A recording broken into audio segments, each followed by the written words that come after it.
नमस्कार, स्वागत है आपका एबीपी लाइव में। इस वक्त मौजूद हैं हम अलीगढ़ में। मंकी पॉक्स की अगर बात कही जाए तो उत्तर प्रदेश में अलर्ट जारी किया गया है। सीएससी की अगर बात कही जाए तो सीएससी पर भी मंकी पॉक्स को लेकर डॉक्टरों को अलर्ट रहने के दिशा निर्देश उत्तर प्रदेश के मुखिया योगी आदित्यनाथ की तरफ से जारी किए गए। स्वास्थ्य मंत्रालय की अगर बात की जाए तो स्वास्थ्य मंत्रालय के द्वारा जो सरहदें यानी कि उत्तर प्रदेश के आसपास के जिलों या फिर बाहर से आने वाले लोगों पर विशेष निगरानी रखने की बात कही है। अब मेरे साथ मौजूद हैं सीएससी अधीक्षक स्कंद राजादी, वरिष्ठ डॉक्टर साहब हैं। उनसे बातचीत करेंगे क्या लक्षण होते हैं मंकी पॉक्स के और इनसे सावधानी बरतने की किस तरीके की जरूरत है। डॉक्टर साहब, स्वागत है आपका। नमस्कार, मैं चिकित्सा अधीक्षक इगलास बोल रहा हूँ। मेरा नाम डॉक्टर स्कंद राजा है। जैसा कि आजकल जो वायरल डिसीज़ चल रही है जिसको कि मंकी पॉक्स एम पॉक्स कहा गया है, यह एक वायरल डिसीज़ है जो कि लोगों से और जानवरों से फैलती है। खास करके देखिए, इसमें जो शुरुआती लक्षण हैं वो बुखार हैं, और बुखार के साथ साथ पूरी बॉडी में, जो कि फेस से शुरू होते हैं रैश यानी कि छोटे छोटे चकत्ते, चेहरे से शुरू होते हुए वो पूरी छाती में और शरीर के अन्य अंगों में भी फैल जाते हैं। इसके साथ साथ आपको गले में खराश, शरीर में दर्द, उल्टी आना, ये सब भी लक्षण साथ के साथ जैसे जैसे बीमारी बढ़ती रहती है और ये लक्षण होते रहते हैं। जो चीज़ इसमें ध्यान रखनी है, मैं उसके बारे में भी आप लोगों को बताना चाहूँगा कि देखिए, जैसा कि कहा गया है, prevention is better than cure. तो जैसे ये लोगों से और क्लोज कांटेक्ट से और जानवरों से फैलता है, तो सबसे पहले हमें बचाव रखना है। जो भी ऐसे व्यक्ति हैं जिनको ये लक्षण आ रहे हैं, उनसे उचित दूरी बना के रखनी है, मास्क का प्रयोग करना है, स्वच्छता अपनानी है, आपके हाथ हो गए, इन सब चीज़ों को धुल के रखना है। यदि कोई ऐसा व्यक्ति है जिसको खांसी ज़्यादा हो रही है तो उससे भी अपना दूरी बना के रखना है। डॉक्टर साहब, सबसे अहम बात मंकी पॉक्स की अगर बात कही जाए तो शुरुआती जो लक्षण है वो ये बताया जा रहा है कि 21 दिनों में जो है ये मंकी पॉक्स अपने लक्षण दिखाना शुरू करता है।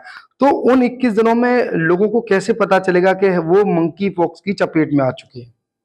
देखिए, इसकी जानकारी भी मैं आपको दे देता हूँ। 2 से 4 हफ्ते तक यह बीमारी चलती है और शुरुआती एक आम बुखार के साथ ही इसकी शुरुआत होती है, और जो चकत्ते होते हैं, रैश जिनको बोला जाता है, मैक्युलोपैपुलर रैश जिनको कहा जाता है, वह शुरुआत होती है। वह रैश जो होते हैं वो 5 तरीके के उनकी एक स्टेज होती है, जिसको हम डिफरेंशिएट करते हैं मैक्यूल, पैप्यूल, पस्ट्यूल, वेसाइकल और स्कैब। मैक्यूल में वो छोटे छोटे लाल लाल रंग के दाने होते हैं। पैप्यूल में वो दाने बढ़ जाते हैं, पिन पॉइंट हो जाते हैं। पस्ट्यूल तीसरी स्टेज में, उनमें आप देखेंगे तो हल्का हल्का मवाद सा भी जमने लग जाता है, और उनकी जो टिप होती है वो वाइट रंग की हो जाएगी। वेसाइकल स्टेज वो होती है जब वो दाने अपने आप फट जाएंगे, और 5वीं जो स्टेज होती है उनमें पपड़ी जम जाती है, जिसको स्कैब हम लोग कहते हैं। तो इस प्रकार से इस बीमारी के बारे में हम जानकारी कर सकते हैं। और यह एक वायरल डिसीज है जिसमें कि आप देखते हैं कि जो लक्षण आते हैं, उन लक्षणों के हिसाब से हम उचित इलाज या दवा देते हैं। सपोज दैट अगर इमरजेंसी की अगर बात कही जाए तो इमरजेंसी के दौरान कौन सी ऐसी टेबलेट या फिर दवा है जो शुरुआती लक्षणों में अगर इस तरीके का देखने को मिलता है तो वो टेबलेट्स वगैरह या फिर दवा वगैरह ले ली जाए जिससे थोड़ा सा लाभ जो है वो मरीज को हो सके। देखिए, सबसे पहले जो व्यक्ति अपने स्तर से ही कर सकता है वो यह है कि आपको केवल पैरासीटामोल की गोली का ही इस्तेमाल करना है। अन्य यदि आपको लग रहा है कि बुखार जो है नहीं उतर रहा है, वह बढ़ रहा है और साथ के साथ चकत्ते भी आ रहे हैं, तब आप नज़दीकी स्वास्थ्य केंद्र या डॉक्टर की परामर्श आप ज़रूर लें। ये बताइए डॉक्टर साहब, जिस तरह से मंकी पॉक्स चल रहा है, उत्तर प्रदेश में अलर्ट जारी हुआ है, तो आपके यहाँ जो है किस तरीके की तैयारी चल रही है, मीटिंग वगैरह भी ली जा रही है, तो क्या है पूरा? देखिए, हम पेरीफेरी सेक्टर में खास करके सामुदायिक स्वास्थ्य केंद्र में हैं, और जितना भी समुदाय है, हम लोग सबसे पहली चीज़ ये कर रहे हैं कि लोगों को इसके बारे में जानकारी प्रदान कर रहे हैं। जो हमारी आशा वर्कर हैं, उन लोगों को हमने ट्रेनिंग भी प्रदान की है। उन लोगों को इनके लक्षण और जो शुरुआती लक्षण है उनके बारे में जानकारी दी जा रही है।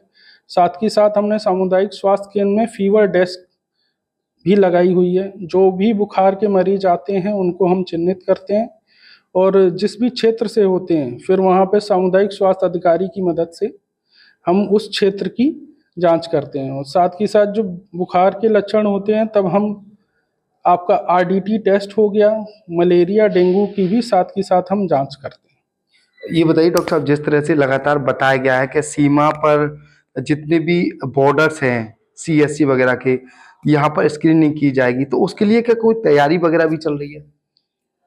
स्क्रीनिंग के लिए देखिए सबसे पहले तो बेसिक ट्रेनिंग दी गई है, जो मंकी पॉक्स बीमारी के बारे में लोगों को जानकारी गई है। हमारे जो स्किल्ड वर्कर हैं सामुदायिक स्वास्थ्य अधिकारी, उन लोगों को ट्रेन किया गया है। कुछ जो स्पेसिफिक किट्स हैं वो भी हमने उपकेंद्र स्तर पे सभी लोगों को प्रोवाइड करा दी गई। लोगों को कैसे जागरूक रहना चाहिए इस मामले को लेकर, उसके लिए लोगों के लिए किस तरीके का संदेश देना चाहेंगे? देखिए, मैं अपनी तरफ से यही कहना चाहूँगा कि कोई भी बुखार साधारण नहीं होता। यदि बुखार आ रहा है तो उसकी पहचान ज़रूर करना आवश्यक है और साथ ही साथ नज़दीकी स्वास्थ्य केंद्र पे जाना बहुत ज़रूरी है। जी बिल्कुल, मंकी पॉक्स को लेकर उत्तर प्रदेश में अलर्ट जारी है। वहीं CSC अधीक्षक इगलास स्कंद राजा डॉक्टर साहब के द्वारा जानकारी देते हुए बताया गया है जो शुरुआती लक्षण है उनको लेकर पूरे तरीके से परहेज करने की जरूरत है, यानी कि साफ तौर पर स्वास्थ्य केंद्र की मदद लेना जरूरी है, वरना ये तमाम जो बीमारियां हैं आगे चलकर बड़ा रूप ले सकती हैं।